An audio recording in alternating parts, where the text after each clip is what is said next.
환율이 급등하고 주가 폭락하는 시기에는 수출주에 대해서 관심을 좀 가져야 된다는 거고, 적어도 이 레벨에서 한 1년 정도를 놓고 보면 이건 수익이 꽤 날 수 있는 장이다. 지금 장에서 수익을 보려면 어떤 주식 사야 할까 좀 힌트를. 그럼 수출주가 제일 좋고, 일단은 수출주. 수출주가 제일 좋고요. 미국 주식시장 좀 점검해 주신다면. 저는 뭐 미 증시에 대해서는 별로 매력을 못 느끼고 있습니다. 이게 왜 그러냐 하면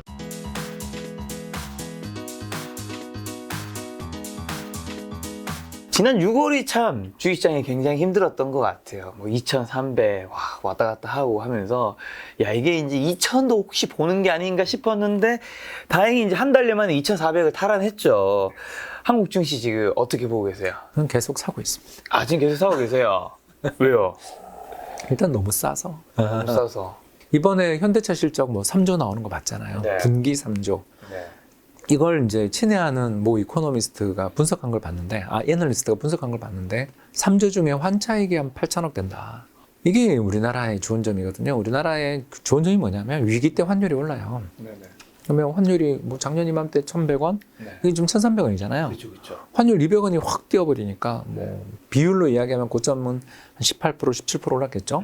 근데 이제 그 정도 오르게 되면 현대차나 삼성전자나 SK하이닉스 같은 기본 경쟁력을 깔고 가고 있는 우리나라 수출 기업들은 당장도 이익이 좋아지지만 올해보다 내년이 더 좋아지거든요. 그렇죠.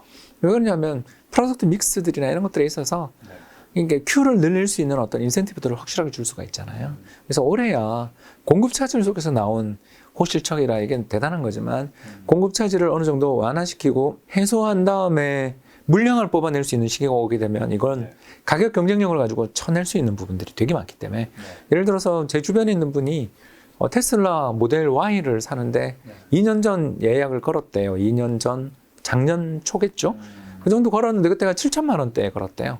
근데 지금 신차값이 1억 하는 거 아시죠? 그러니까 그만큼 다른 경쟁사들이 다 올리는데 우리는 환율이 되게 매력이 좋아졌으니까. 그리고 우리나라 뭐 세계에서도 2차 전지 배터리 제일 잘 만들고 또 이런 전기차들 만들 수 있는 인프라가 한국이 잘 갖춰져 있으니까 굳이 그 안에 들어가 있는 것 중에서 수입 부품들보다는 우리 국내에서 해결할 수 있는 능력들을 상당히 많이 가지고 있잖아요. 그렇게 된다면 결국 다른 경쟁 기업들이 가격 올리느라 바쁠 때, 그때 우리는 오히려 이 환을 이용해서 내년 내후년에 가격 인하를 하면서 시장을 어떻게 본다면 점유율 게임으로 몰고 갈 수 있는 능력들을 갖고 있잖아요.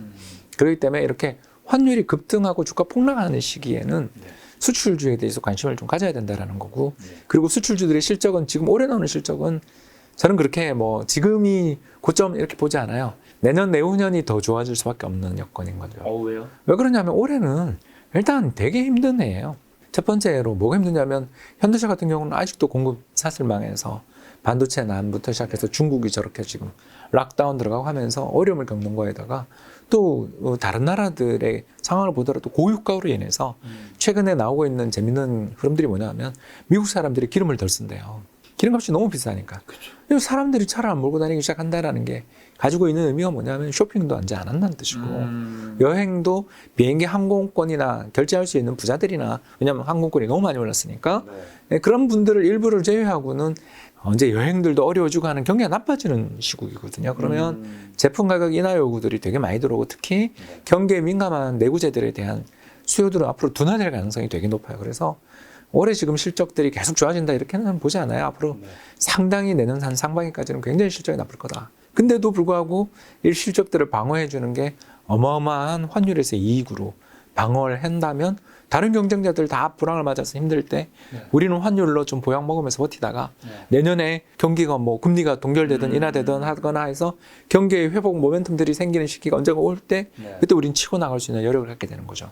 그래서 올해는 저는 이익이 상반기보다 하반기 이건 되게 안 좋을 거다고 보는 쪽이고요. 그래서 지금이 바닥이다 이건 모르겠는데 적어도 이 레벨에서 한 1년 정도를 놓고 보면 이건 수익이 꽤 날 수 있는 장이다. 그러니까 한 번 더 시장이 또 저점 테스트로 갈 수 있는 그 위험이 없다고 보는 건 아닌데, 이 레벨에서 사서 한 1년 정도를 놓고 봤을 때 우리나라 주가, 특히 수출주 주가가 지금보다 못할 거라고 생각은 정말 이래저래 살펴봐도 금융위기급 외부 충격이 발생하지 않는 한 내년에 지금 주가는 지금보다 올라가 있을 거다. 이렇게 보는 거죠. 박사님 말씀은 떨어질 수 있는 공간이 있긴 하지만 이게 그렇게 깊진 않은 것 같고 지금은 위로 올라갈 수 있는 룸은 좀 더 크니까 이런 시점에 예, 투자를 위는 안할 열리죠. 수는 없다. 내년으로 갈수록 점점 더 열리는 거죠. 박사님 그러면 지금은 현금 보유 비중이 어느 정도 남으셨어요? 이제 한 10%도 안 남은 것 같아요. 많이 팔았어요. 많이 팔았다고요? 예, 왜냐하면 외화 단기채 많이 가지고 있잖아요. 네네. 저는 외화 단기채, 외화 장기채, 리츠 뭐 이런 걸 되게 많이 가지고 있는데 그걸 계속 팔아서 네. 현금 좀 마련해가지고 주식 사고를 6개월째 사네요. 6개월째 사고 있어요. 그래서 지난달에는 주식은 정말 제 인생에 지난달 6월만큼 제일 많이 산 건 처음이었던 것 같아요. 진짜로? 그냥 2,300대니까 2200대도 많이 샀고요.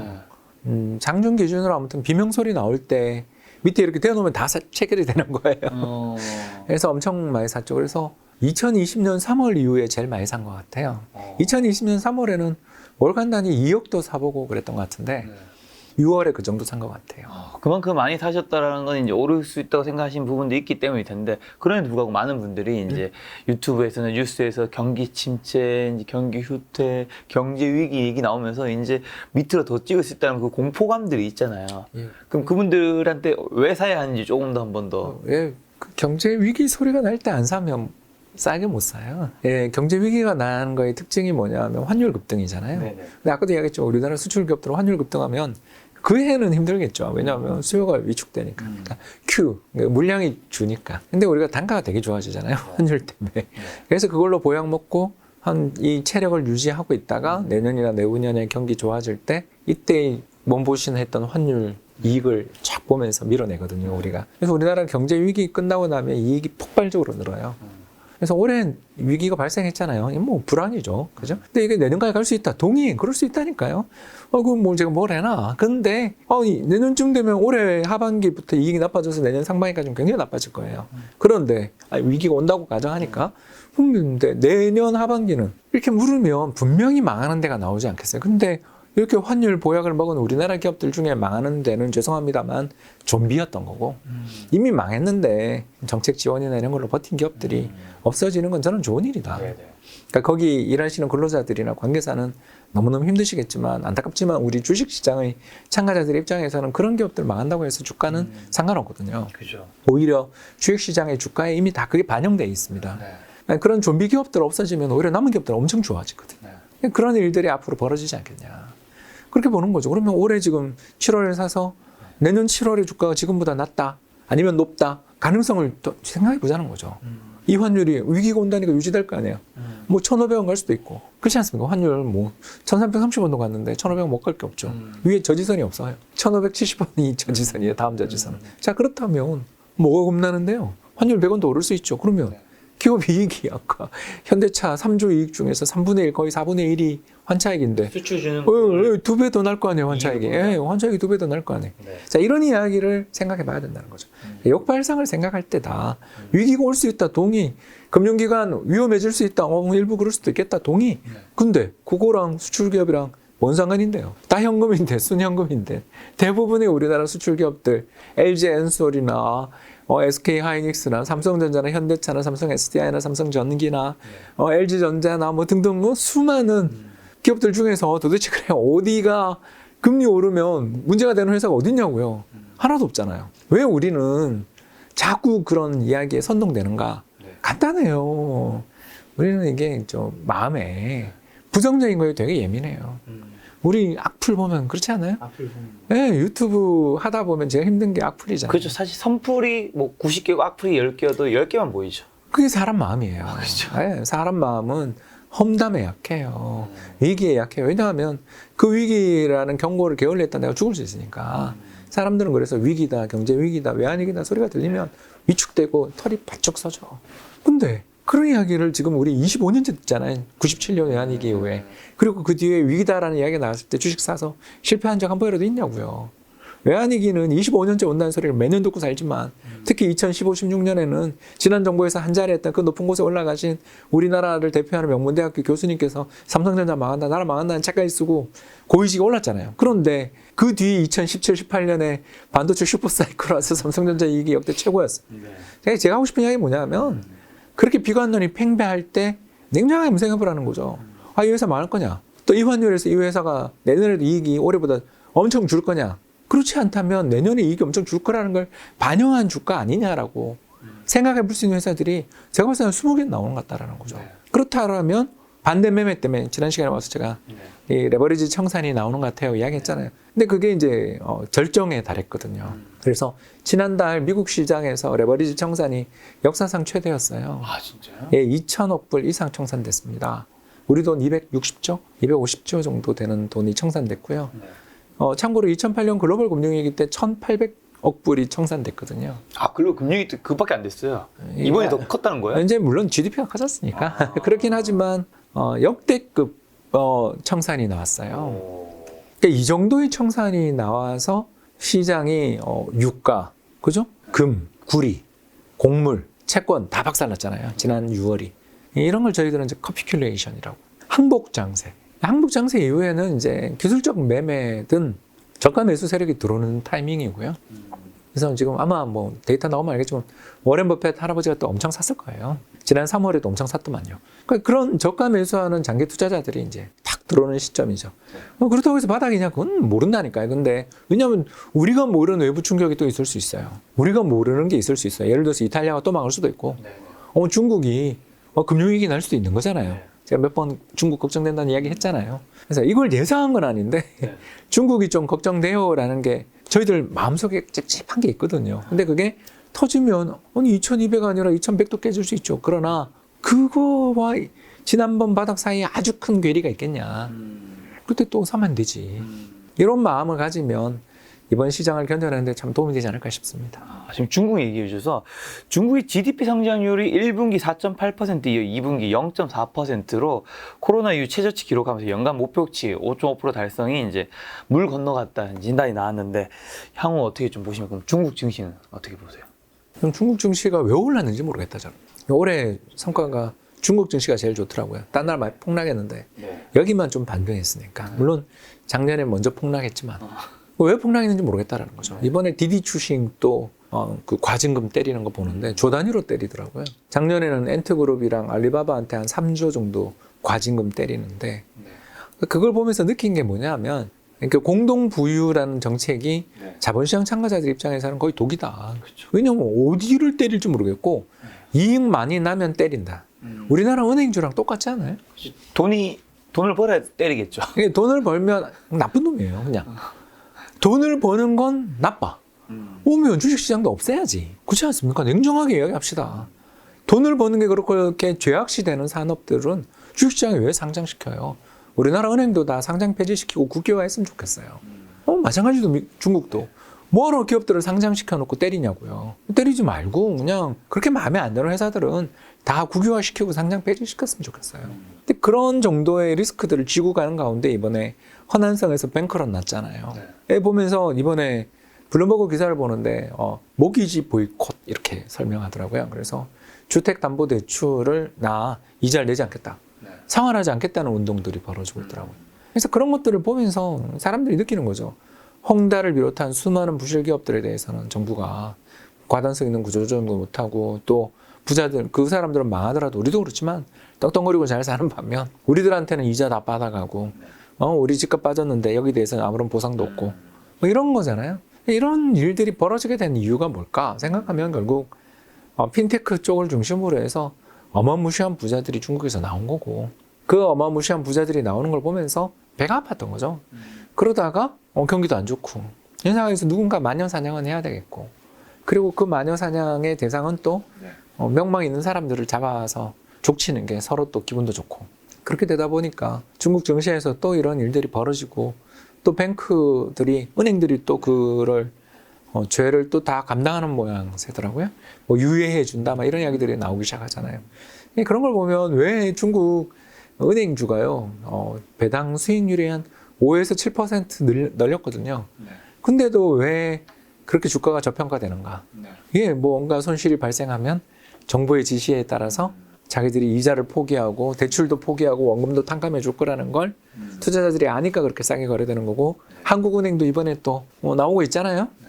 저는 윤석열 정부가 안 했으면 했던 일들 중에 하나를 지금 하는 것 같아서 너무 마음이 아프고요.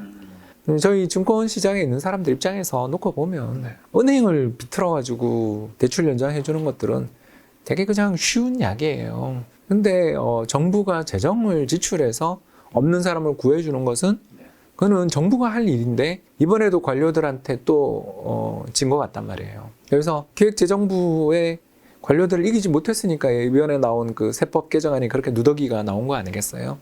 그러면 결국 우리나라에서 레버리지를 세게 해서 주담대를 많이 받고 또 전세자금 대출까지 많이 받은 사람들을 구제해 주겠다고 하면 결국 은행들 보고 옛날 MB 정부 때 했던 것처럼 국민행복기금 이런 거 만들어서 또 돈 대주고 그거 대부분 상각하거든요. 손실률이 어마어마했습니다, 여러분. 그 돈 대주는 것들이 또 누구한테 갈 건지를 생각해 봐야 되는데 은행주 주가가 왜 빠지는지 이유가 다 나오는 거죠. 그래서 이런 식으로 정부가 너무 컨트롤이 심하며 정부가 어떤 방향으로 어떤 기업을 때려잡을지가 예상되지 않는 시장은 저평가 상태로 갈 수밖에 없다. 그래서 한국, 중국은 저평가로 갈 수밖에 없는 나라다. 그런데 우리 한국은 최근 들어서서 환율도 엄청 오르고 기업 실적도 좋은데 두둑에 맞았으니까 조금 부가 있다고 생각하지만 중국은 작년에 너무 두둑에 맞은 나머지 올해 반등이 나온 것 같은데 그렇다고 하더라도 미래가 밝다고 말하기는 두 가지 면에서 걱정스럽다. 첫 번째는 글로벌 경기 안 좋아지는데 여기라고 뭐 그러면 기업들 이익 빵빵 나는 걸 정부가 팔을 쥐어뜯지 비틀지 않겠는가. 그리고 두 번째 공동부유라는 정책 자체가 사라지지 않은 상황에서 소규모 금융위기들이 빈발할 때 정부가 결국은 뭔가 금융기관들한테 희생을 요구하게 되면 금융기관들 입장에서는 결국 그 손실이고 그 손실을 보게 되면 그 뒤에 어떤 일들이 벌어질 것인가 다시는 대출을 안 알려야 될 거거든요. 더 대기업들만 대출하겠죠. 민간이나 가게에 대출을 해주겠어요? 안 해주겠죠. 네, 이런 식의 악순환을 이제 가게 될 여지들이 있기 때문에 중국 증시에 대해서 반등은 기분 좋으나 그렇게 너무 아주 높은 기대 수익을 갖고 또는 앞으로 성과가 크게 날 거라고 기대하기는 좀 어려운 것 같다. 이렇게 봅니다. 그러면 좋게 보시면 다시 한국 증시에 좀 돌아오면 21일 외국인 투자자가 하루 동안 4,387억 원치 이제 주식을 사들였고 그 중에서 가장 많이 사들인 종목이 삼성전자. 하루에만 1,814억 원치 삼성전자 주식을 순매수했는데 왜 삼성전자 주식 그렇게 많이 샀다고 보시고 삼성전자, SK하이닉스 박사님이 좀 어떻게 보시는지. 저도 이걸 사고 있는데 네네. 올해는 힘들어요. 누차 이야기하는데 이거 외국인 매매 하루짜리를 갖고 해석하는 거는 이거는 프로야구 관전평 비슷한 거죠. 꼴찌팀도 1년 지나면 한 3할 승률 가지고 1등 팀도 1년 지나고 보면 6할 승률이잖아요. 그게 야구인 것처럼 주식시장도 외국인이 1년 내내 팔다가도 하루 정도는 살 수도 있는 거죠. 그렇죠, 그렇죠. 하루로 판단할 수는 없다. 네, 그리고 또 외국인 자체가 우리나라에서 아직 매도 추세가 끝났다고 보기는 좀 어려운 면이 왜냐하면 외국인은요 우리나라를 보고 들어오는 거라고 자꾸 그런 생각을 하시는데 그런 건 정말 오해입니다. 뭘 보고 들어와요? 네, 달러입니다. 달러. 글로벌 달러가 강세다. 그러면 그냥 돈 빼서 이머징에서 돈 빼고 유럽 증시 뭐 일본 시장에서 돈 빼서 미국 가는 거고요. 반대로 달러가 이제 강세가 좀 진정되고 약세로 돌아서고 이머징 시장 좀 분위기 좋아진다. 뭐 이러면 돌아오는 거고 그런 거지. 어떤 우리 국내 기업들의 밸류에이션 매력이 어떻고 하는 거는 2007년, 6년 같을 때 하는 이야기인 거고요. 그때처럼 PER이 막 20배 근처까지 가고 PBR, 순자산 가치 대비해서 주가가 1.6배까지 가고 하는 우리나라 주식시장 역사상 최고의 버블이 출현했을 때 그럴 때는 외국인도 신나게 팔죠. 그러나 지금처럼 저표가 된 상황에서도 외국인이 팔았다 샀다 한다라는 것은 이건 우리나라 국내 요인이 아니고 달러 보고 투자하는 거죠. 글로벌 펀드 매니저들끼리 모여서 이런 이야기 하는 거죠. 김펀드 매니저 지금 달러가 어떻게 봐? 얘 지금 유럽이죠. 난리가 났는데 리가르드가 금리 0.5% 올렸지만 유로화 약세 봅니다. 이러면 야 그럼 유럽에서 돈 빼지. 너 지금까지 뭐 하고 있었어? 이런 대화가 나오지 않겠나 이거죠. 그러면 유럽에서 돈 뺀다. 다른 나라에서 돈 뺀다 그러면 달러 강세잖아요. 그렇죠. 그럼 뭐 우리나라에 투자해 놓으면 환차손 계속 발생하는데 세게 사겠어요? 그냥 최근 며칠 미국 증시 좀 오르고 달러 강세도 진정되니까 한국 들어온 거지. 그걸 뭘 길게 그렇게 봐야 되는 거지. 하루짜리에 4천억, 그동안 몇 조를 팔았는데 4천억 들어온 걸로 뭐라고 이야기하기는 어렵다. 저는 올해 하반기 우리나라 주식시장 반등은 있을지 모르지만 추세 반전 이런 이야기를 하기는 아무튼 잠복돼 있는 악재가 너무너무 많아서 왜냐하면 우리 워런 버핏 할아버지가 잘 이야기했잖아요. 이게 호황에는 누가 빤스를 벗고 수영하는지 모른다. 모르죠.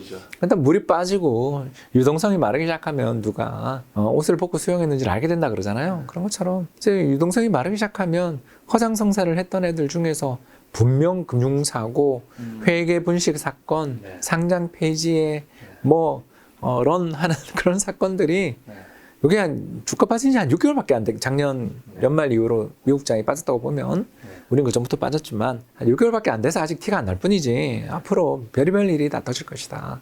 근데 그게 나올 때 우리가 진짜 그때도 당신은 준비되어 있는가 이런 시기는 한번 올 수 있기 때문에 꼭 지금 삼성전자 어떠냐 하면 저는 사고 있으니까 좋게 이야기할 수밖에 없지만 그렇게 좋아요 그러면 그냥 분할 매수다. 5만 원 전자는 너무 싸서 들어갔을 뿐 추격 매수하면서 계속 사서 올리는 건 저는 모르겠다. 저는 그냥 쌀 때 사겠다. 이런 정도 입장입니다. 미국에서 근데 반도체 지원 법안에 대해서 이제 미 상원의 표결 통과로 반도체 업종이 강세 보이고 있는데 이런 부분 좀 어떻게 보세요? 저는 행정부의 정책은 믿지 않습니다. 그게 무슨 말이냐 하면 다음 대통령은 트럼프로 보이는데 트럼프가 이 정책을 어떻게 할 건지도 물어봐야 되는 거 2년밖에 안 남았어요. 그렇죠. 이제 곧 중간선거인데 중간선거에서 민주당이 거의 소수당이 되는 게 거의 확정적인데 공화당이랑 민주당이랑 짝짝꿍이 되는 유일한 게 보호무역이잖아요 지금. 그래서 앞으로 보호무역은 계속 갈 수밖에 없고 우리나라 반도체 기업들은 미국 투자 많이 늘려야 된다 다 알겠는데 문제는 시안이랑 또 수저우랑 하나 더 있는데 까먹었다.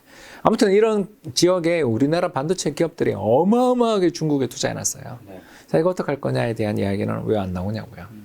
이 분명히 중국에 투자하지 말라는 조항 들어갔다며요. 그러면 그 전에 투자돼 있는 거는 앞으로 어떻게 해야 될까? 유주보수 관리는 투자인가 아닌가? 그러니까 긍정적인 면만 보고 싶어 하는 건 이해가 되는 게 왜냐하면 반등 중이니까 긍정적인 것만 보는 거죠. 근데 그 법안 자체의 내용을 보면 우리가 중국에 얼마나 투자를 많이 해놨는데 그건 어떡할 거냐? 다 스크랩하고 나올 거냐? 수십조 손실이 날 텐데 그 이야기는 아무도 없잖아요. 그러니까 저는 항상 밸런스를 좀 갖자. 어떤 뉴스가 나왔을 때는 주가 반등할 때는 좋은 쪽만 막 해설하고요.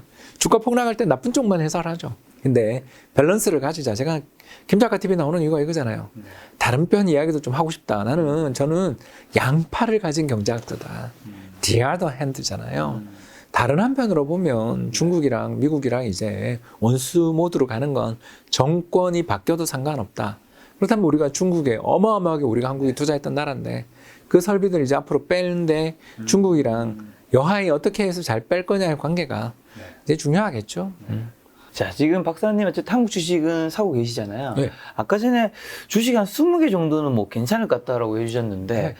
지금 장에서 수익을 보려면 어떤 주식 사야 할까요? 좀 힌트를 그럼 주시죠. 수출주가 제일 좋고 일단은 수출주가 제일 좋고요. 그래서 수출주 중에서도 경쟁력을 가지고 있는 수출주들. 그러면 아까 이야기처럼 반도체, 자동차, 조선, 화학, 철강 이런 데 아니겠어요? 우리나라를 대표하는 주력 수출 산업들, 전기전자 쪽도 또 가능할 거고요. 그리고 왠지 수출주의 경쟁력이까지 그리고 반도체, 자동차, 조선, 철강, 화학이면 뭔가 좀 약간 중소형주보다는 대형주 같은 느낌이 드네요. 경기 후퇴 국면에는 중소형주는 하는 게 아닙니다. 디폴트 리스크들과 아까도 이야기했던 것처럼 옷을 벗고 수영하시는 분들이 우리는 대형주에서 옷을 벗고 수영하시는 분들은 금방 알 수 있어요. 근데 중소형주는 기본적으로 뉴스 플로우 자체가 적어요. 그래서 어떤 일이 벌어질지에 대한 철저한 공부가 필요한 면이 있다. 그러니까 외국인 매도가 완화되거나 진정되는 순간 대형주는 그동안 외국인 매도 때문에 힘들었던 거지 실적 나빠 또는 그 회사의 디폴트 리스크 때문에 나쁜 게 아니잖아요.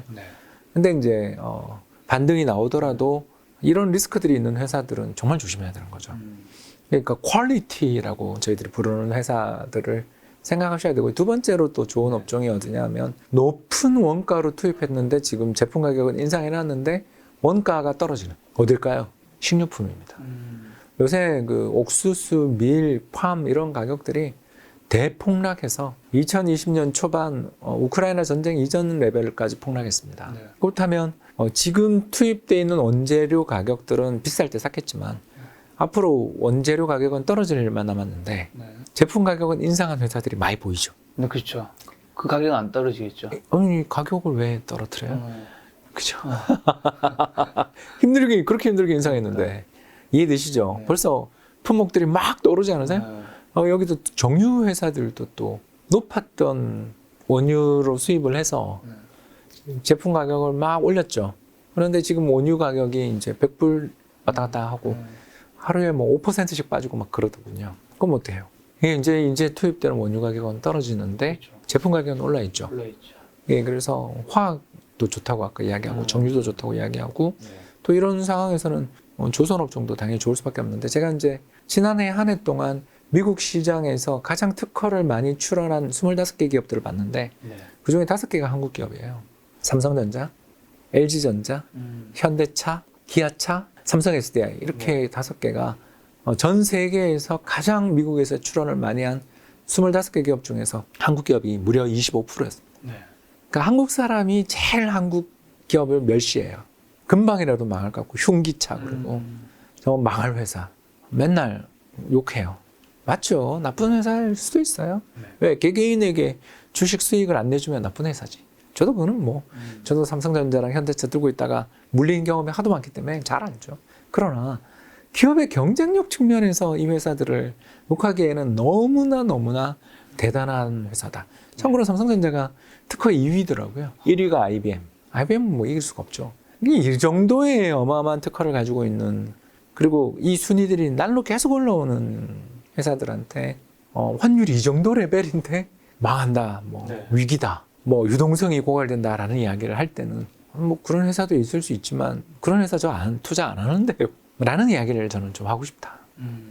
그리고 주목해야 될 거는 반도체, 자동차, 조선, 철강, 화학, 식료품도 괜찮게 보시면 되죠. 예, 식료품도 좋게 보고. 원래 또 제가 좋게 보는 게 여행도 그동안 좋게 보고 있었고 리오픈 관련주들이 함께 동반폭락했지만 이번에 보니까 아침에 이렇게 일어나서 보니까 이제 또 인천에서 후쿠오카 가는 항공편도 다시 증설하고 지금 이제 일본 갈 수 있나요? 그러니까 이제 비자가 서로 국가 간에 비자 문제가 있어서 아직은 단체 여행만 되는 걸로 알고 있습니다만 이제 두 나라 사이도 또 좋아지지 않겠습니까? 한한령 6년이잖아요 우리가. 예, 사드 보복 이후에 6년이 지나도록 중국이랑 관계는 풀리지 않았는데 우리 주변에 있는 다른 나라들하고는 친하게 지냈으면 하는 바람을 갖고 있고요. 아무튼 그러다 보면 리오픈 관련주들도 좀 좋아지는 날이 오지 않을까라는 애써 희망 회로를 들리면 또 좋은 투자할 만한 종목들 리스트들은 많이 나온다. 그리고 부디 좀 정부한테 부탁하고 싶은 것은 재정을 써서 자꾸 그렇게 우리나라 국가 재정이 어떻고 하는 그런 이상한 소리들에게 제발 넘어가지 말고 재정을 지금 좀 써서 건설 부문의 착공 이런 것들 굉장히 감소하고 있어요 지금. 예, 왜냐하면 원자재 가격도 오르고 분야가 상한제도 사실상 지금 제대로 지금 완화된다고는 하지만 아직도 효과는 없고 그러다 보니까 굉장히 그쪽 부문들이 거래도 완전히 급감하고 너무너무 힘든 상황이거든요. 그래서 이렇게 세금 관련 규제를 풀어주는 것도 좋지만 건설을 착공을 좀 늘려나갈 수 있는 특히 서울이나 수도권 지역에 신축 주택이 너무 부족하니까 이런 쪽에 대한 정책을 펼치면 하반기 우리나라 수출 저는 일단 마이너스 보는데 이렇게 우리나라 수출 증가율들이 마이너스로 돌아서는 상황에서 내수 쪽에서 경기 나빠지는 문제들을 꼭 그렇게 얼마 되지도 않는 세금 감면으로 풀려고 하는 그런 정책보다는 재정 지출을 늘리는 방향으로 좀 더 추경 이런 쪽에다 힘을 써보는 건 어떨까 생각하고 있습니다. 자, 미국 증시 좀 넘어가 보면 S&P 500 기업 중 약 12%가 지금 2분기 실적을 내놨는데 이 중 68%가 시장 예상치 상회하면 미국 상대 지수가 6월 초 이후 최고치를 기록했고 기술주들도 반등하고 있는데 미국 주식시장 좀 점검해 주신다면? 저는 미 증시에 대해서는 별로 매력을 못 느끼고 있습니다. 이게 왜 그러냐 하면 일단 이 지금의 이익은 우리나라 기업 이익에서도 말씀드렸습니다만 훼손될 가능성이 대단히 높은 이익입니다. 왜 그러냐 하면 인건비 부담이 급격히 올라오고 있습니다. 그러니까 단위 노동 비용이라고 저희들이 부르는데요. 유닛 레이버 코스트라고 부릅니다. 별거 아닙니다. 기업의 근로자들이 만들어낸 물건의 생산성과 임금 상승률을 비교해 보면 생산성은 급격히 둔화되는 반면 임금은 가파르게 오르고 있거든요. 그렇게 되면 기업들의 체감 인건비가 올라가게 됩니다. 여기다가 또 이자율도 올라가고요. 이렇게 되면 무슨 일이 벌어지냐 하면 기업 입장에서 제품 가격 인상으로 이제 서서히 돌아서야 되고 특히 지금 달러 강세니까 해외에서 수출 제품 아까 우리 테슬라 가격 이야기했잖아요. 제품 가격을 계속 인상하게 되는데 이제 그럴 때 가격 저항에 불황일 때 가격 저항이 크죠. 호황에는 올려도 되는데 불황이 오게 되면 가격 저항이 나타납니다. 제품 가격 인상하는 거는 안 보게 되죠. 그러면 앞으로 어떤 일이 경기가 나빠집니다. 그렇기 때문에 미국 기업들의 이익이 끝없이 좋아질 거다? 환상이고요. 그런 것 따위는 없고요. 우리나라 기업도 이익이 나빠질 거고 우리는 환율조차 이렇게 좋은데도 이익이 나빠질 거라고 보는데 거긴 달러 강세인데 무슨 수로 이익이 폭발적으로 늘어나겠습니까? 서서히 하향 조정은 불가피하다. 다만 기대보다 낮다 정도인 거지. 이익은 올해 하반기로 가면서 이제 둔화되거나 마이너스 쇼크 가능성들은 상당히 있다. 이번에 그 잘 나가는 애플조차 이익 전망 하향 조정하잖아요. 네, 그런데 지금 서프라이즈 나는 건 낮춰놓은 이익 전망의 서프라이즈지 시장이 완전히 돌아섰고 이익이 좋아진다? 네, 말도 안 된다. 내년 한 상반기, 아까도 누차 이야기했습니다. 우리나라든 미국이든 일단 내년 한 상반기까지는 이익이 쩔 가능성이 되게 높다. 그래서 이럴 때 좋은 회사가 뭐냐? 코스트코 같은 회사를 사라고요, 좀. 코스트코, 예? 또 스타벅스, 버크셔 해서웨이, 존슨앤존슨, 프록터앤갬블, 코카콜라 이런 회사들이 소비재인 왜 우리 아까 똑같지 않아요, 한국이랑. 원자재 가격 지금 폭락 중이에요. 고점에서 30%, 40% 빠진 거 지금 속출하고 있습니다. 기술주보다 이쪽을 좋아하시는 거네? 아니요. 기술주가 반도체를 좋아하는데 기술주를 싫어한다고 말하시기보다는 바게닝 파워를 가지고 있고 불황에서도 이익 낼 수 있고 엄청나게 우량해서 불황이 와서 무너지는 경쟁자들 M&A 할 수 있는 능력을 갖춘. 그래서 아마존도 좋아해요, 저는. 아마존도 주가 엄청 빠졌습니다. 여러분, 정말 정말 좋은 어마어마한 해자를 갖춘 남들보다 훨씬 더 싼 값에 팔고 어마어마하게 뛰어난 경영자 오렌 버핏, 또 어마어마하게 뛰어난 네트워크망 아마존, 어마어마하게 좋은 파이프라인, 시장 파이프라인, 존슨앤존슨이라든가 화이자라든가 뭐 이런 회사들, 또 어마어마한 브랜드, 프록터앤갬블이잖아요. 우리 질레트부터 시작해서 뭐 아이보리, 비누, 타이드, 세제 전부 프록터앤갬블 거잖아요. P&G 거잖아요. 이런 회사들이 고점에서 전부 30-40% 이상 폭락했어요. 또 배당 수익률도 엄청나게 좋아요. 근데 동반 폭락했어요. 왜? 레버리지 청산 때문에. 이거 사야죠. 왜? 지나가 버린 흘러간 주도주를 집착하세요. 제가 이 채널에 와서 한 1년 전에 이야기야. BBIG는 좀 쳐다보지 말라고. 배터리 바이오 인터넷 게임은 조금 쉴 수 있다. 왜? 재작년부터 작년 봄 사이 너무 많이 올라서 눈높이가 너무 높아요. 이 회사들에 대한 기대의 눈높이가. 그런 회사들은 어닝 서프라이즈 내기 되게 힘들죠. 왜? 기대 수준이 높으니까. 근데 아까 제가 이야기하는 회사들은 기대 수준도 적절하게 관리되고 있고 이익도 잘 나고 서프라이즈도 내는데 주가는 똑같이 BBIG 테마랑 똑같이 30-40% 폭락했어요. 그럼 어떤 걸 사야 되냐 이거죠, 저는. 불황이 앞으로 오는데. 이대로 가면 불황이 온다라는 이야기죠. 갑자기 뭐 우크라이나가 종전선언 해버리고 중국이 저 제로 코로나 정책 제가 그동안 잘못했어요 그러면서 전부 다 한 방에 리오픈 해버리고 위에나 평가 저라 잘못했어요 이제 절상 이러고 뭐 이러면 금방 좋아지겠지 시장. 근데 그게 안 되니까 이 모양 이 꼴로 우리가 지금 1년째 빠진 거잖아요. 그래서 요게 전제가 돼 있다라면 미국 시장에서 살 건 정해져 있지 않냐. 이런 거 좀 사세요. 이런 회사들이 이렇게 완전히 쓰레기 취급당하고 있는데 이런 회사는 생각 안 하고 자꾸 흘러간 주도주만 쳐다보시면 안 된다. 자, 지금 어마어마한 얘기해 주셔서 아까 어마어마한 뭐 아마존, 뭐 버크셔 회사에 또 어마어마한 이제 꿈을 가지고 있는 회사가 있죠. 일론 머스크의 테슬라. 테슬라가 보유하고 있던 비트코인 75%를 매각했다고 이제 기사가 나왔던데 그 이유는 박사님이 생각했을 때 뭘로 보시고 향후 비트코인 운명은 어떻게 될까요? 사실 이 비트코인 가상화폐 시장에서 일론 머스크의 그 파워가 좀 세잖아요. 저기 김 작가님 제가 이 채널에 와서 제일 많이 욕먹은 게 그때 비트코인 이야기해서 욕먹었잖아요. 그냥 테슬라 얘기만 하면 어때요? 테슬라 좋아하고요. 저는 좀 더 빠지면서 하고 싶어요.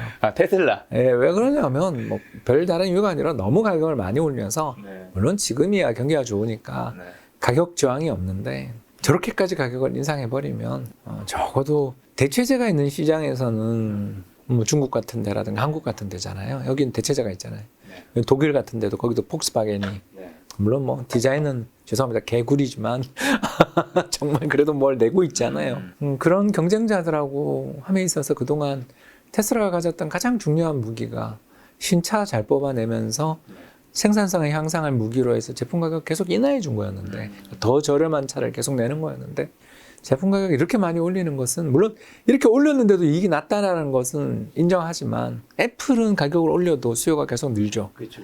근데 이렇게 확고부동한 어마어마한 파워와 비교 불능까지는 아니지만 아직 아니죠. 아닌 그런 것들을 가지고 있는가? 앞으로 경쟁이 더 심해질 가능성은 없는가? 그 이번에 블룸버그의 기사 이런 게 났잖아요. 트위터를 통해 가지고 그 앨런 머스크가 현대차 잘하고 있어 이러니까 그 바로 기획 기사가 났거든요.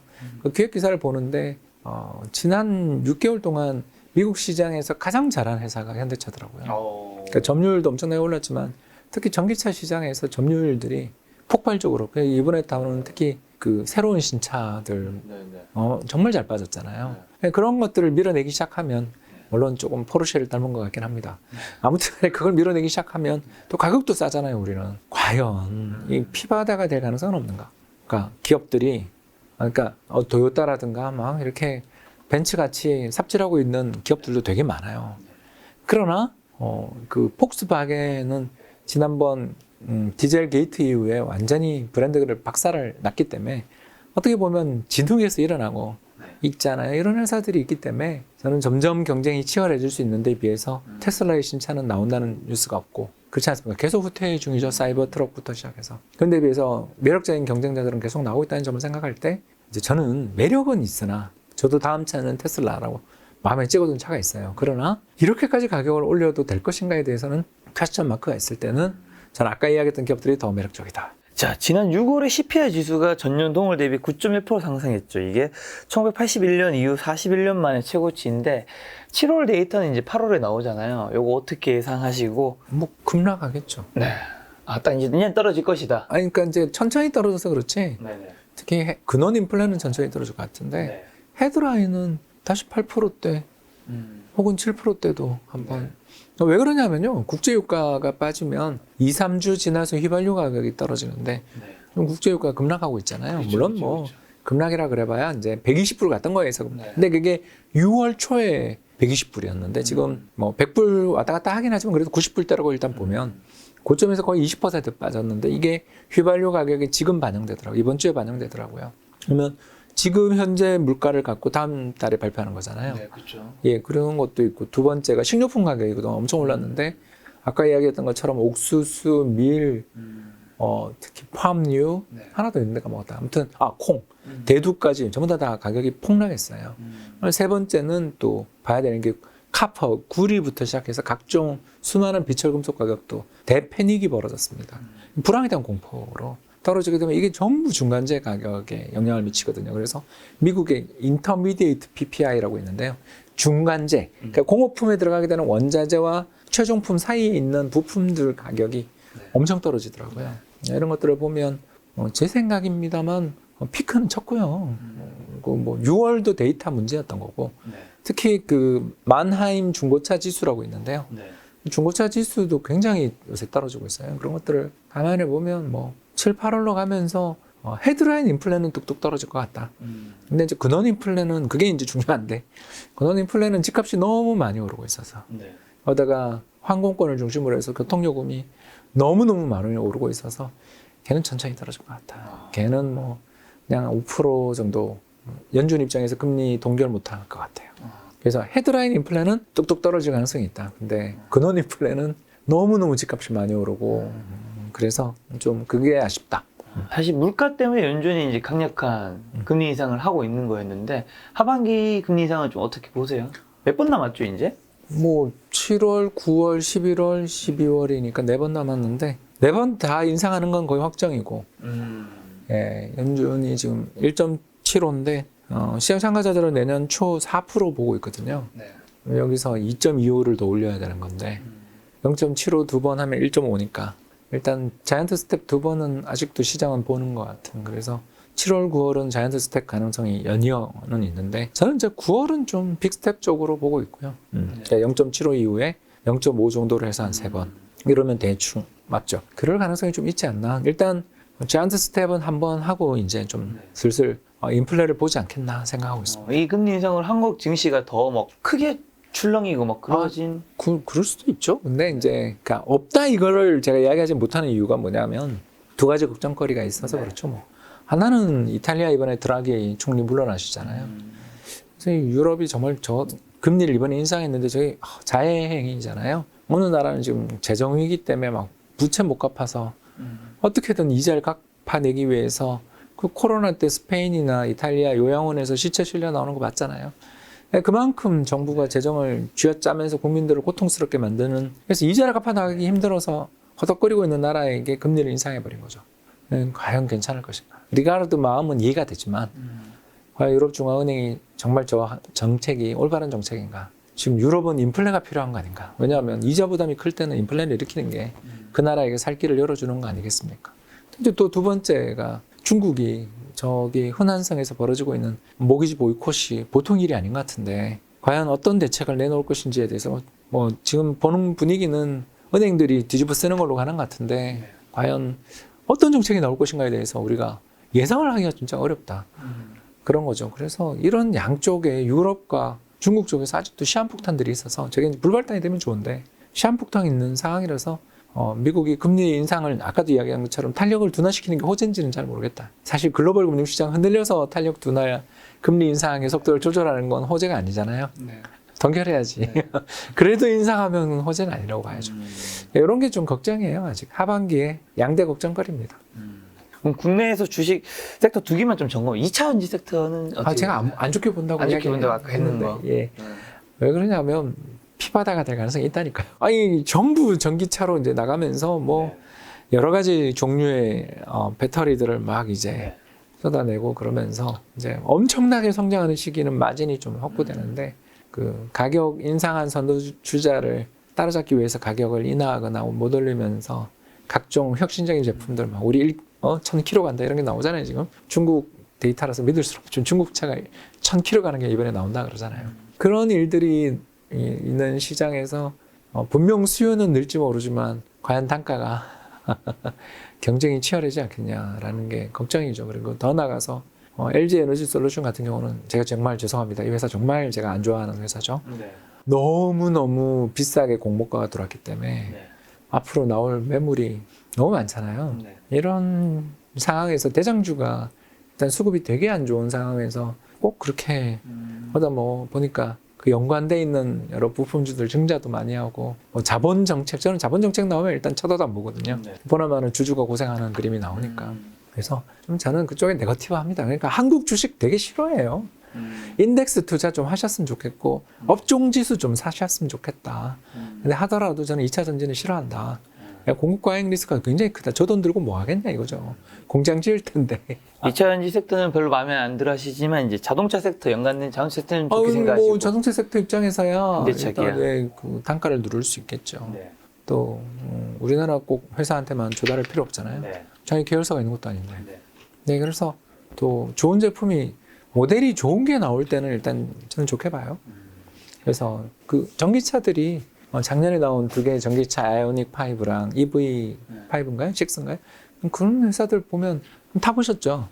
정말 좋더라고요, 차가. 차가 너무 좋아서 정말 다음 차는 전기차다라는 확신을 굳히게 되는 정도로 좋아서. 물론 테슬라도 타보고 싶어요. 근데 일단 뭐 그만큼 좋은 차들을 만들고 있으니까 이번에 나오는 신차가 또 그렇게 좋다니 기대를 걸고 있습니다. 왠지 이 섹터도 좀 안 좋게 보실 것 같긴 한데 네이버, 카카오, 인터넷 섹터는 정부가 규제를 자꾸 하는 섹터는 안 보는 게 좋다고 아까 이야기했잖아요. 지금 은행 주가가 왜 못 올라? 그렇게 이익이 나는데 왜 못 오르죠? 이게 뭐 정부가 은행 비틀어가지고 255조인가요? 225조인가요? 그 자영사업자 대출 연장해주고 이제 또 만기 돌아올 텐데 그거 어떻게 할 건지 또 모르겠고 또 그 다중채무자들 이자 깎아준다. 그런 이야기 나오잖아요. 영끌족들 구제해준다. 이런 이야기가 나오는 거를 훤히 보고 있으면 뭐 플랫폼 기업들한테 좋은 이야기가 있겠어요? 해외 진출을 열심히 하시는 수밖에 없지. 왜 국내 시장에서는 답 없죠? 최근에 부동산 시장 분위기 어떤지 여쭤보려고 하는데 서울을 필두로 거래량 급감했고 일단 이건 뭐 팩트인 거고 시세 하락 뉴스도 외곽 지역 기반으로 좀 많이 나오고 있는데 하락기 시작됐다는 신호일까요? 저는 좀 조정이라고 봅니다. 시작됐다. 이미 조정은 시작됐고요. 네. 저 몇 번 우리 김 작가 TV에 나와서 이야기했지만 올해 물가 상승률만큼 집값 오르기 어렵다. 그러면 이미 빠지는 거잖아요. 실질 집값은 빠지는 거고 그런데 이자 비용 생각하면 지금 집 사서 먹을 거 없다. 이게 저의 뷰잖아요. 올해는 좀 특히 서울의 핵심 지역들은 더 오를 가능성이 있어요. 여전히? 왜 그러냐면 지금 믿을 땐 이거밖에 없다라는 생각을 가지신 분이 되게 많을 거예요. 그래서 똘똘한 한 채에 대한 어떤 선호도 되게 강할 거고 서울 핵심 지역은 뭐 공급도 없고 그래서 사람들이 어떻게 보면 불황의 안전자산으로 차라리 생각하는 수요는 있어 보여요. 근데 이제 문제가 이기 신도시 지역들을 저는 좀 걱정을 많이 하고 있죠. 네, 그래서 뭐 동탄이나 광교나 남양주 다산 신도시나 양주 옥정 신도시나 파주 운정이나 인천 검단이나 송도나 뭐 아무튼 뭐 우리나라를 떨쳐올리는 굉장히 좋은 도시들이잖아요. 근데 이 지역이 나쁘다가 아니라 세종도 사실 어떻게 보면 이기 신도시니까. 근데 이 지역들이 작년에 너무 많이 올랐어요. 대부분 다 30-40% 올랐거든요. 그럼 차익 실현 매물이 나올 만하지 않습니까? 그리고 이게 갭 투자가 엄청 들어갔거든요. 근데 전세 가격이 계속 오를까요? 전세 대출 금리가 이렇게 높은데 결국 월세로 많이 돌 것 같거든요. 그렇죠. 왜냐면 월세 이자가 싸요, 오히려. 왜냐면 월세가 오르고 있다면서 그래서. 그런데 그래도 뭐 전세 이자에 비하면 싸니까. 월세 이율, 뭐 전월세 전환율이라고 부르는데 그게 지금 3% 초반까지 떨어졌거든요. 서울 기준. 그 정도로 하면 결국 전세 가격이 계속 올라야 갭 투자가 유지되는데 전세 가격이 오르긴 오르겠죠. 그러니까 체감 가격은 오르겠죠. 왜냐하면 월세로 돌리니까. 그러나 일단 절대 가격이 올리지 못하면 갭 투자자 입장에서는 전세 가격이 받쳐줘야 갭 투자가 이게 엑시스를 할 수 있는데 그렇지 않습니까? 또 다른 전세를 넣어주면서 이렇게 팔고 나오든가 하면서 전세 가격이 올라야 또 자기 돈이 회수가 되는데 자기 못 들어가잖아요. 돈이 없으니까. 그렇지 않습니까? 전세 쏠려줄 돈이 어디 있어요? 그래서 그런 쪽에서 마찰이 좀 생길 수 있어서 그래서 정부가 이제 뭐 얼마 전에 전세 관련돼서 대출을 더 뭐 전세를 가격을 안 올리고 해주면 뭐 자가 보유를 인정해 준다든가 뭐 이런 인센티브를 주고 하는 게 이런 주거 안정 문제들 전세 가격을 안정시키지 않으면 그러니까 전세 가격이 급락하는 걸 막아야 된다라는 그런 좀 조바심에서 나온 정책으로 보이는데 그렇다 한들 이 금리에서 전 작년 이맘때는 이 정도 금리를 예상 못했잖아요. 그러니까 더 안 좋아진 거죠. 작년 하반기부터 부동산 이제 그만 투자하자라고 외쳤던 사람으로서 금리까지는 이렇게 저도 몰랐잖아요.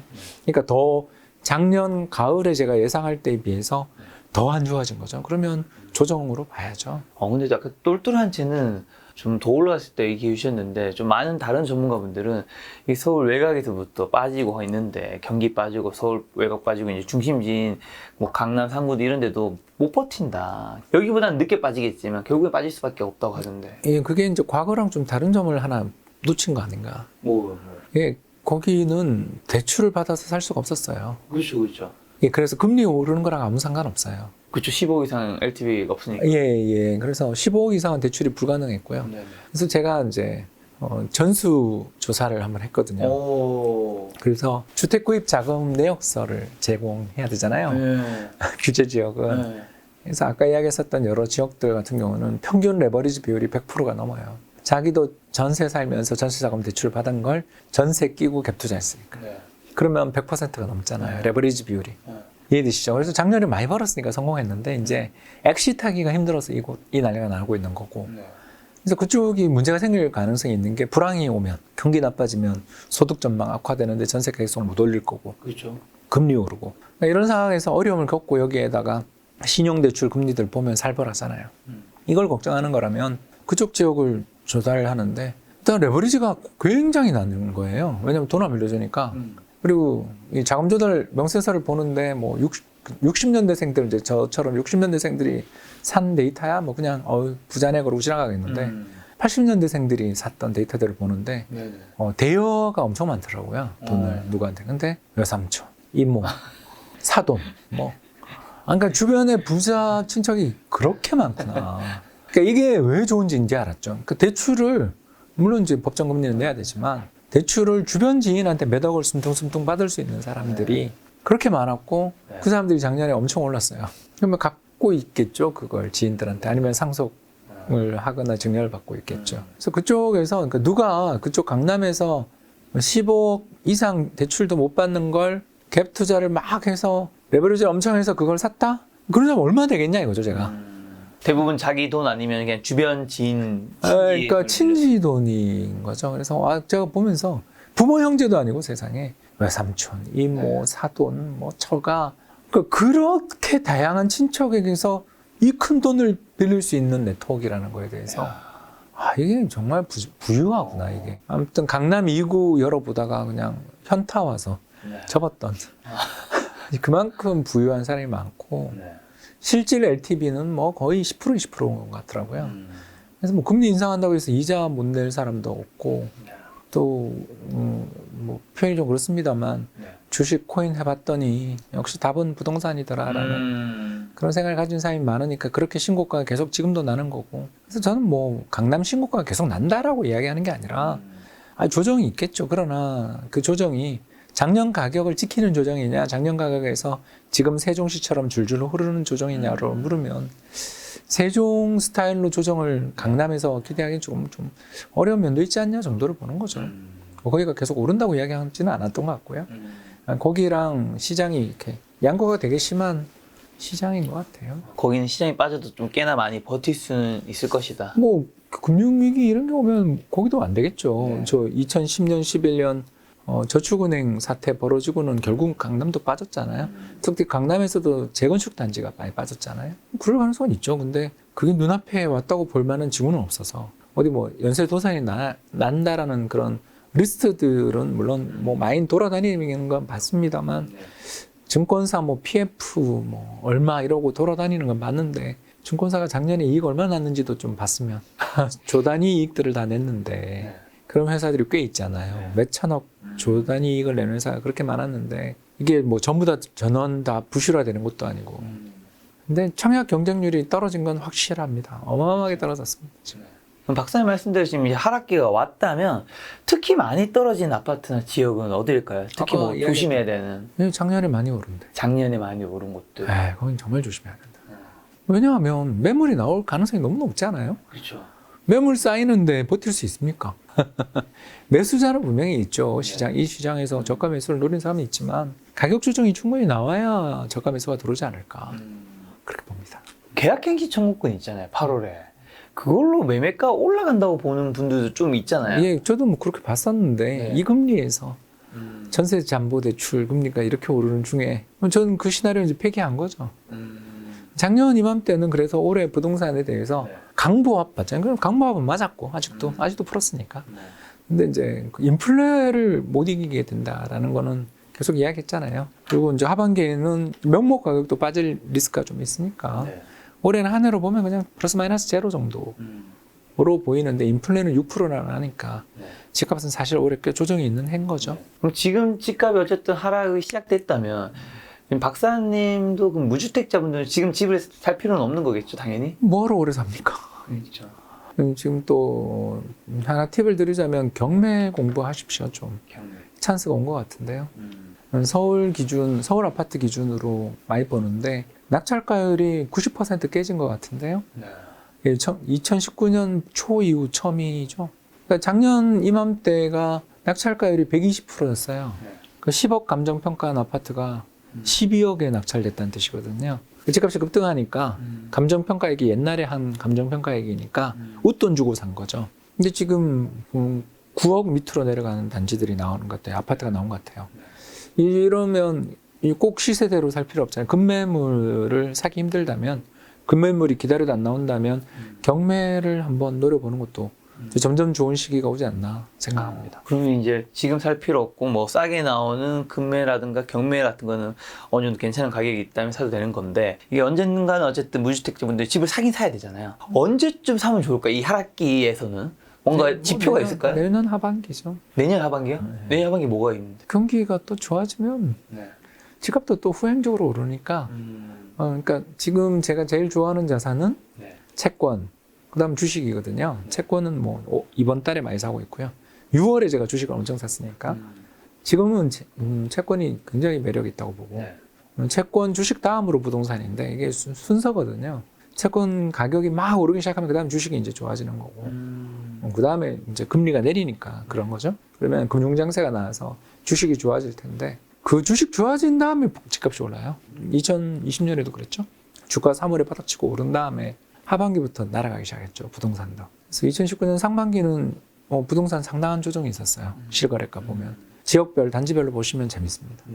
5천 세대 이상 되는 아파트 단지들 몇 군데만 꼽아서 이렇게 보면 그건 진짜 가격이잖아요. 그러니까 그런 것들이 있었던 걸 생각하면 이제 우리나라도 꽤 일부 지역에서는 금매가 나올 때가 됐죠.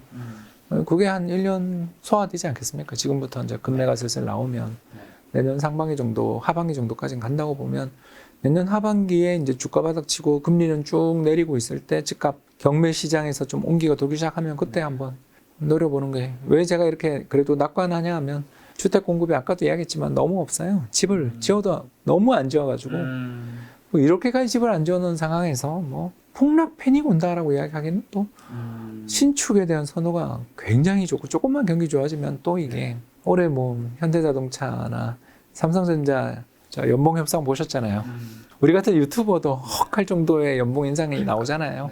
그분들이 또 돈 들고 있을 텐데 내년에 또 집값 어디 뭐 금매 나오면 좋다고 잡지 않겠어요? 내년 경기가 좀 좋아지고 주식시장도 상승을 좀 하고 금리가 좀 떨어지고 이 부동산 경매나 매매 시장에서 좀 거래가 조금 활발해지는 느낌이 드는 네, 그런 거래가 타이밍에 터지기 시작할 때 그때 사면. 그때 사면.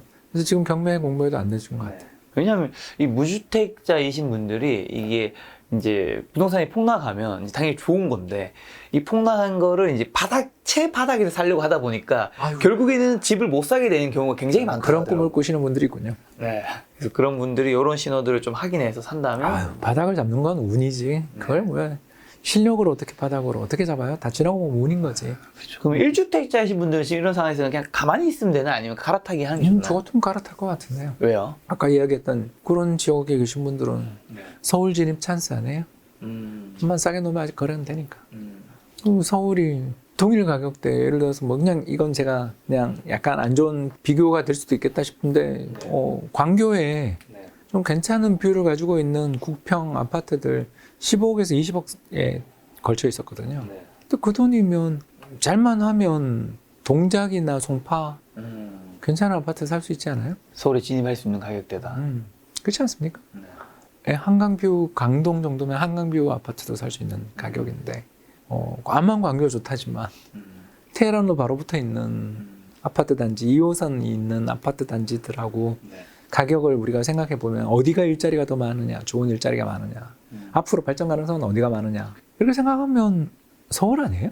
우리나라가 인구 계속 주는 나라인데 동경 가보시면 알잖아요. 전체 인구가 1억 2천에서 1억 1천만으로 준다 그러지만 동경 인구 끝도 없이 늘고 동경에 끝도 없이 빌딩 올라가고 동경 집값 올라가는 거 여행 가보신 분들은 다 느끼지 않으세요? 모든 인프라가 이 인구가 집중되고 돈 많은 사람 모이는 데로 가는 거예요. 지역 균형 발전 하려고 해도 쉽지 않은 거죠. 현실적으로. 돈이 무한정 있으면 돈이 무한정 있으면 할 수 있죠. 그래서 일본의 시골을 가면요 폐선돼요. 그 선로를 철거합니다. 예, 그 철도의 나라 일본이요 철도가 계속 줄어요. 너무 안 가니까. 사람이 사람이 없는데. 없으니까. 무한정 그 적자를 누가 뒤집어 쓰라고 하면 돈을 줘야죠. 그런 걸 우리가 생각해 보면 답은 정해져 있는 거 아니냐. 어디로 집중될 것 같냐. 서울과 경기죠. 뭐. 그 중에서도 강남의 연결성이 좋은 신분당선 매력 인정하나 아무리 빠르다 그래도 30분 이상 걸리던데 또 너무너무 깊어서 내려서 올라가는데도 시간 많이 걸리던데 과연 거기가 강동의 신축이랑 또는 동작의 신축보다 비싸야 되냐. 여기는 또 한강뷰인데 이런 이야기를 해보는 거죠. 그럼 갈아타기 하시면 돼요. 상승기랑 하락기 부동산 갈아타기 전략은 좀 다른가요? 아니면 똑같이 하면 되나요? 뭐 이럴 때가 갈아타기 좋죠. 이제 강세장은 슬슬 마무리되고 좀 조정장일 때 아직 급등한 아파트들 좀 금매로만 내놓으면 아직 팔리잖아요. 그런데 비해서 서울에 또 진입할 수 있을 만한 그런 서울에서도 가격 조정은 똑같이 비슷하게 나온 단지들이 꽤 있으니까 그런 단지들 한번 들어가 볼 만하지 않나라는 거죠. 자, 향후 5년 부동산 시장을 결정하는 이제 윤석열 대통령의 주요 부동산 공약 및 가장 중요하게 봐야 하는 포인트가 뭔지 공급. 네, 좀 공급 확대 좀 해주시면 감사하겠습니다. 너무 없어요. 이러다가 올해 내년 사이 좀 조정 조금만 받고 또 가면 이거 더 큰일 나는 거 아닌가. 근데 요즘 공급이 또 쉽지 않다 들어는 게 제가 원자재 값이 너무 많이 올라서 그래서 하는 이야기죠. 그러니까 정부가 뭐 규제를 좀 팍팍 풀어야 공급이 늘지 않을까. 예, 그렇게 생각합니다.